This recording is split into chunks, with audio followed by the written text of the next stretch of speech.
It's Lisa, founder of Fit Camp 360 Inc., and just here with another nutritional coaching in a free nutritional coaching series. This week I want to talk about dairy. We went over clean eating, we've went over sugar, we've discussed how to read a nutritional label, and I want to talk a little bit about dairy because it's a very controversial subject for a lot of people. And when I do nutritional coachings, a lot of my clients don't understand what's wrong with dairy, or they have excessive amounts of dairy in their diet. So I just want to go over really briefly about why you should try and eliminate or significantly reduce your dairy intake.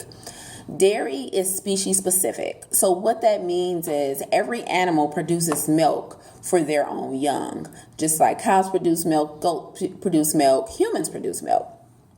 And so our milk that we're made to feed our young contains a certain amount of nutrients, hormones, and things that our young need to grow at a certain pace.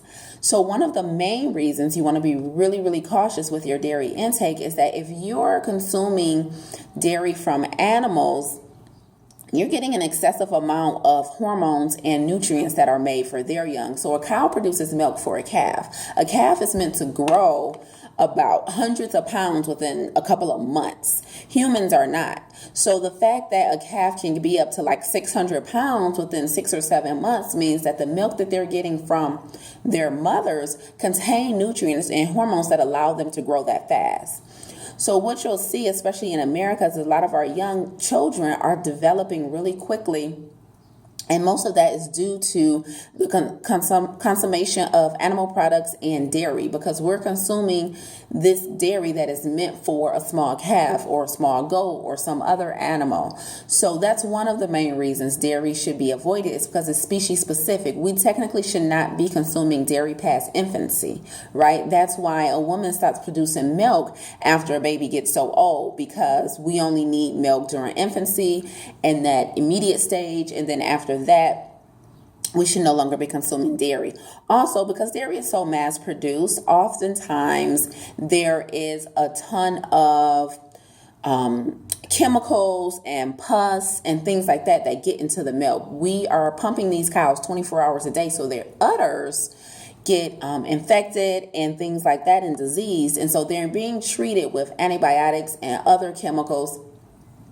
But unfortunately, because dairy is so mass produced, it's impossible to totally regulate the sanitation of the production. So you want to be very, very careful with consuming another species milk, because it's not made for your consumption. It's made for their species consumption. And again, the amount of fat that is in dairy heavily outweighs any type of benefits that you would get from it, such as protein. A lot of people think we need it for protein. A lot of people think that we need a lot of dairy for probiotics. A lot of people think we need a lot of dairy for our bones, and that it actually prevents osteoporosis. But studies have actually shown that a diet high in dairy actually causes osteoporosis. So because the high concentrated amount of protein in the dairy actually forces the bones to takes actually the calcium out of the bones. So do your own research. One of the things I would recommend will be Diet for a New America, which is a documentary that you can find on YouTube. Diet for a New America. And again, Forks Over Knives, Food Inc. They all talk about dairy as well. But also there's so many dairy-free options now that you don't necessarily have to even miss out on anything. You can get almond milk, coconut milk. You can get almond and coconut milk yogurt, based yogurt. I eat almond ice cream now. I've even found dairy-free sour cream. So there's so many options. So I highly, highly encourage you to remove dairy from your diet. It causes bloating and it causes inflammation in your body. And just test it out. Go maybe 7 or 14 days without dairy and see how you feel, or even 30 days. See how you feel. Reintroduce it into your diet, and then see if you can see how your body responds, because you don't exactly know what it's causing if you've never taken the time to give it up. So try giving it up and then slowly reintroducing it and see how your body responds. So see you next week. Peace.